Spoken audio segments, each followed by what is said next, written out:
In my experience, there's only really one thing that you need to get really, really good at to make sure that your renovation is a success. So when I think about success in a renovation, I think about three different things.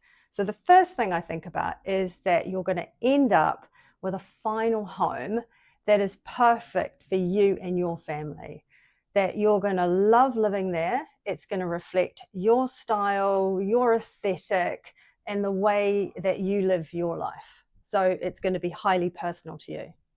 The second thing that I think is super important is that you will have done something that is going to maximize the value of probably what is your biggest asset.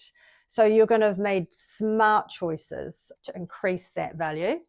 And then the third thing is that you're not going to have paid too high a price in terms of the money you've put into the project, in terms of the time you've put into the project, and in terms of the emotional efforts or drama that you've put into the project.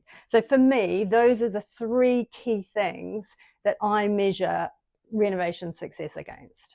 So it's kind of easy to think that it's a very, very complicated thing to get there. We've all watched all those terrible TV programs where we see all the drama, we see the horror stories, we see the divorces and the bankruptcies and the terrible results. And also we talk to friends and family, we're sitting around at dinners and we hear of the nightmare builders and all of that. So we know that it's not necessarily an easy path to get to that end result.